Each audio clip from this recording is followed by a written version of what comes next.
Salam inovasi dan kreasi. Selamat berjumpa kembali sahabat kampung di dalam talk show inovasi dan kreasi komunitas kampung. Seperti biasanya kita di dalam talk show ini selalu menghadirkan tokoh-tokoh dari kampung. Jadi dari orang biasa saja tetapi mereka punya inovasi dan kreasi yang bisa memberikan inspirasi bagi kita untuk melakukan perubahan-perubahan dan transformasi yang ada di kampung.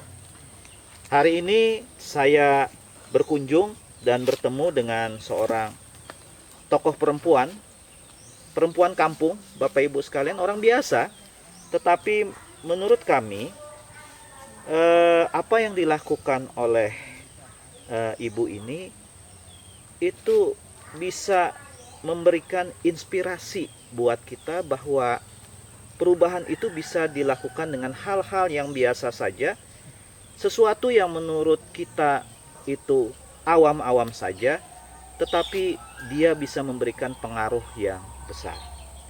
Mari kita sapa tokoh kita pada hari ini. Selamat sore Ibu. Ya, selamat sore Pak. Iya, saya bersama Ibu siapa? Ibu Merslin Pakuli. Ibu Merslin Pakuli. Ibu lahir di mana ya? Iya, saya lahir di Poso pada tanggal 16 Mei tahun 81. Tahun 81. Sekarang Ibu aktif di organisasi apa, Bu? Ya, untuk sekarang saya aktif di kelompok tani perempuan Seroja. Kelompok tani perempuan. Jadi itu anggotanya seluruhnya perempuan, Iya. Petani perempuan ya. Petani perempuan. Luar biasa. Dan jumlahnya ada berapa, Bu, anggota kelompok tani Seroja ini? Untuk sejauh ini yang aktif itu kami ada 25 orang. 25 orang. Itu sudah sangat luar biasa itu. Dari petani perempuan itu aktif berorganisasi. Iya. Selain itu Ibu aktif di mana lagi? Selain itu kami juga aktif di kegiatan LPHD Bondoyong. LPHD Bondoyong, Lembaga Pengelola Hutan Desa. Iya. Jadi itu mengelola hutan desa yang diberikan izin oleh Kementerian Lingkungan Hidup dan Kehutanan. Berapa luas kira-kira Ibu luas perhutanan sosialnya itu, area perhutanan sosialnya itu? Kurang lebih yang dikelola ini. Kurang lebih ada berapa luasnya? Untuk LPHD saat Bondoyong ini mungkin agak lupa ya Pak. Iya. Ada mungkin 2-3 ribu barangkali sekitar itu ya. Kalau yang kemarin itu mungkin ya sekitar 2.000-an gitu. 2.000 Iya. hektar. Itu 2.000 sudah hektar. sangat luar biasa. Iya. Untuk LPHD Bondoyong ini itu juga dikelola oleh perempuan atau bagaimana Ibu? Ya, untuk sejauh ini keterlibatan perempuan itu ada dan sebagian besar adalah lelaki. Gitu. Sebagian besar lelaki, Iya. tetapi perempuan juga ikut Ada aktif. keterlibatan perempuan di Dan dalam. Seroja juga berperan di dalam Berpartisipasi di dalamnya Pak. pengelolaan LPHD Iya. ini ya Bu ya. Luar biasa. Ini menurut saya bisa mematahkan mitos selama ini bahwa perempuan di kampung itu tidak aktif berorganisasi. Iya, iya. Ini juga memberikan pesan yang kuat kepada kita bahwa perempuan yang berasal dari kampung, komunitas kampung, orang biasa itu justru aktif di dalam pengelolaan hutan. Betul begitu. Pak. Iya. Ibu, kenapa kemudian Ibu Merslin, kemudian ada teman-teman perempuan yang lain itu kok mau aktif di dalam pengelolaan hutan? Apa alasannya itu, Bu? Kenapa sih motivasinya itu? Iya, kalau secara pribadi saya sebenarnya orang yang suka hidup di alam. Saya bersentuhan langsung dengan alam karena saya seorang petani.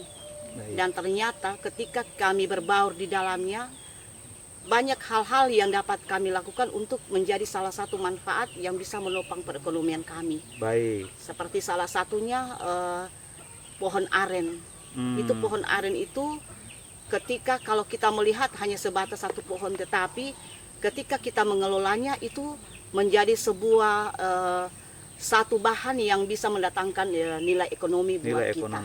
Artinya sahabat kampung, buat Ibu Marceline hutan itu adalah bagian dari kehidupannya. Seperti itu, Pak. Hutan tidak lepas dari kehidupannya. Dan salah satu motivasi dari Ibu Marceline itu aktif di dalam pengelolaan hutan karena hutan itu tidak hanya mempunyai manfaat ekosistem, ekologi, tapi juga mempunyai manfaat ekonomi. Salah satunya tadi yang disebut adalah gula aren. Ini salah ini yang satu Ibu contoh, bawa Pak. ya Iya, dari saya tadi membawa ya. contoh. Oh. Ini salah satu dari hasil pohon aren. Ini namanya air nira. Bahannya itu nira dari perhutanan sosial ya? Iya, Pak. Oh, luar biasa. Oke. Terus Ibu ini bagaimana cara memproduksinya, Bu? Bagaimana cara membuatnya ini? Iya. Untuk proses pembuatan gula aren itu sendiri, dalam langkah awalnya itu kami secara perempuan kami tidak bisa melakukan, tetapi dalam pendampingan suami setiap hari suami yang melakukan pekerjaan ini, pengambilan gula aren. Setelah pengambilan gula aren itu diambil, kami sebagai perempuan membantu suami untuk melakukan proses memasak. Jadi metiknya itu dilakukan oleh suami-suami, ibu-ibu yang mengolahnya. Jadi itu. Pak, ada perlakuannya. Iya. Ada perlakuan dalam pengambilan air nira tersendiri, yaitu dilakukan di pagi hari dan pada sore hari. Kenapa pada waktu itu? Apa alasannya, Bu? Alasan yang pertama, pengambilan air nira itu kalau tidak dilakukan 2 kali dalam sehari akan mempengaruhi rasa dari gula merah sendiri. Jadi kualitas gula merah itu akan berubah, dari yang enak pasti akan dia merubah rasa gitu. Yang enak itu apa? Manis, asam atau apa, Bu? Jadi kalau kita rutin dalam pengambilan dalam 1 hari 2 kali itu akan menghasilkan gula aren yang manis. Manis rasanya. Jadi kalau diambil secara rutin pagi dan sore, itu dia akan menghasilkan rasa yang manis, gula aren yang manis. Baik, setelah dipetik gula arennya, bagaimana kemudian proses selanjutnya, Bu? Selanjutnya kami akan membawa ke tempat produksi, yaitu kami akan melakukan proses masak. Dan proses masak itu, Pak, tidak membutuhkan waktu yang singkat. Berapa di lama sini itu? Menguji kesabaran dari kita mulai memasaknya itu sampai sekitaran 3-4 jam, Pak, baru kita akan memperoleh hasil. 3-4 jam. Jadi gula aren yang sudah dipetik dimasukkan di dalam wadah. Terus direbus ya? Iya. Itu dicampur dengan air atau tidak? Untuk bahan bakunya itu tidak menggunakan campuran apa-apa. Tidak ada campuran, langsung ya? Hanya air nira toh yang kita masak. Kita masak, Pak, sampai dia menyusut. Sampai menyusut kurang lebih berapa persen itu, Bu? Dalam 3-4 jam itu? Dalam 3-4 jam itu susutnya itu, Pak, sekitaran 3/4 ya, Pak. 3/4-nya. Dan itu menghasilkan kualitas yang cukup bagus. Setelah itu bagus, Pak. Setelah menyusut, dan itulah hasil yang akan menghasilkan sebuah gula merah yang benar-benar, Pak, punya rasa manis, kualitasnya sangat baik gitu. Bu, ini kan dari cair ya, terus dituang di dalam wadah-wadah tertentu ya. Bentuknya macam-macam ya. Kita belum membawa contohnya ya, tapi ini bahan dasarnya seperti ini ya. Bahan dasarnya seperti ini. Nanti diolah, dibentuk. Nah, itu proses menunggu sampai bisa menjadi gula aren itu berapa lama, Bu? Tadi direbus 3-4 jam. Jadi terus didinginkan ya. Selama kita masak itu prosesnya, Pak, kita harus mengaduk terus sampai airnya menyusut dan benar-benar menyusut. Ketika sampai 3-4 jam itu dia akan menghasilkan kekentalan. Pada proses kekentalan itulah, Pak, proses sudah hampir selesai.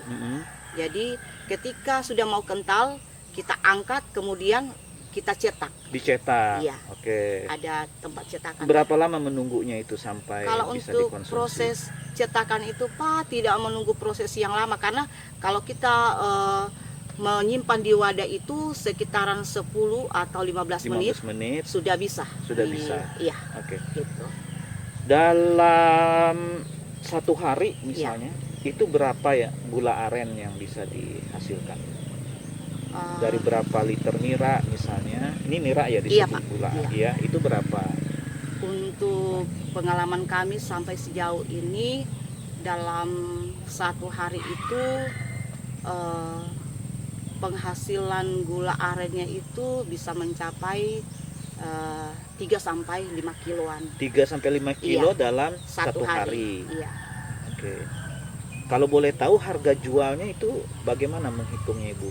Per Iya. kilo atau Kalau dalam proses penjualan kami itu Pak bervariasi sesuai dengan cara membuat gula itu menarik. Kami kadang membuat yang per kiloan, adapun yang hanya ons. hanya on saja? Jadi kalau dia 2 ons kami kenakan harga 2.500. 2.500. Kalau yang paling besar Yang sekilo itu 1 kilo. 25.000 Pak. 25.000 ya. Iya. Udah cukup bermanfaat, punya manfaat Sangat-sangat bermanfaat. ekonomi Pak. ya Bu ya. Dan itu berasal dari areal perhutanan sosial. Iya. Ibu, gula pohon aren itu memang alami atau ada yang ditanam juga di lokasi itu Bu? Kalau kami sebagai perempuan sebenarnya pohon aren di sini ini banyak yang memang sudah tumbuh sendiri. Oke. Tetapi sebagai perempuan saya juga mendorong teman-teman sesama perempuan untuk mengembangkan pohon aren itu. Dan kami melakukan penanaman juga Pak. Ada Di samping dia hidup sendiri kami juga melakukan penanaman. Oke, artinya agar dia tidak habis Iya. gitu ya, Gitu. dan justru itu bisa lebih banyak lagi ya Iya. Bu ya, pohon-pohon aren itu, dan bisa memberikan manfaat yang lebih besar. Sangat-sangat memberikan manfaat Pak. Bu, ide untuk bisa mengolah aren menjadi gula aren itu awal mulanya bagaimana itu Bu? Kalau boleh kita tahu ceritanya. Kalau untuk ide awalnya sih Pak, saya melihat bahwa di sini ini potensi pohon aren itu banyak. Potensinya banyak. Potensinya banyak. Kemudian kami melihat bahwa ini sangat cocok untuk diolah dan Kualitasnya iya, cocok ya. kualitasnya sangat cocok untuk diolah. Akhirnya muncul satu ide dari kami karena kami melihat ini sesuatu yang akan mendatangkan nilai ekonomi. Jadi kami suami istri punya niat untuk melakukannya. Kami mencoba dan proses pencobaan itu kami sebelumnya hanya bertanya-tanya, belum kami ketahui baik. bagaimana proses pembuatannya. Jadi dicoba dulu Iya. sampai berhasil seperti sekarang ya. Iya.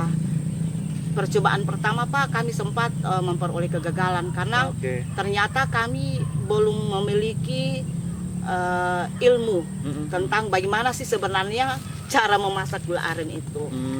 Gitu. Oke. Jadi sahabat kampung, ini menarik ya, pembelajaran dari Ibu Merselin, dari teman-teman LPHD Bondoyong. Bondoyong. Ini, itu jangan patah semangat Siap. ya. Kita terus mencoba gitu ya Iya, Bu ya, sampai kemudian kita Kita memperoleh memberikan hasil. hasil Ya, benar. hasil yang memang menjadi tujuan kita, seperti apa yang dilakukan oleh Ibu Merselin dan teman-teman di LPHD Bondoyong gitu. Jadi jangan patah semangat sahabat Tetap kampung. semangat. Iya.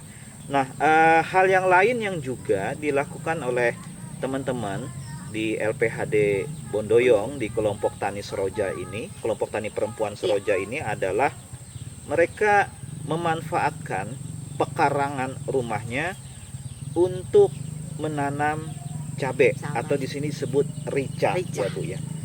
Dan juga ini akan diolah menjadi produk yang inovatif gitu ya, yang juga bisa memberikan manfaat. Itu ada di pekarangan rumahnya. Nah, boleh kami diceritakan apa yang dibuat Ibu? Rica ini dibuat apa Ibu? Iya. Yang pertama Pak, karena di sini kami petani, hampir di setiap rumah itu Pak tidak ada petani yang tidak menanam rica, baik di halaman maupun di kebun. Nah, kemarin kebetulan harga rica itu mulai menurun. Kami kebingungan mau diapain ini rica Sementara hampir setiap rumah itu menanam rica. Maka disitulah muncul ide-ide gimana kalau kita kelompok itu kita kembangkan rica itu bukan hanya menjadi kebutuhan biasa, tetapi akan mempermudah ibu-ibu yang suka sibuk bisa memperoleh rica instan yang siap untuk dikonsumsi. Karena itu kami mencoba, karena kebetulan rica kami di sini Pak masih bebas dari bahan kimia. Jadi dengan ide-ide itu kami mencoba untuk merubah rica yang biasanya tadi akan menjadi satu rica yang bisa diolah yang siap dikonsumsi. Oke, berarti rica dari pekarangan Iya. rumah Iya. warga di sini, terutama yang dikelola oleh perempuan, gitu. Itu kemudian diolah ya, Iya, karena bahan diolah, bakunya banyak di iya. sini, dan kayaknya saya selama beberapa hari di sini menemukan bahwa orang di sini kalau tanpa rica rasanya kurang lengkap makanannya Iya, ya betul, Bu ya. Pak. Iya. Jadi dia memang menjadi kebutuhan bagi warga di sini ya Bu ya.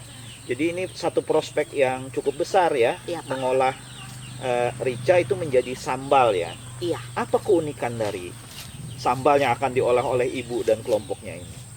Iya.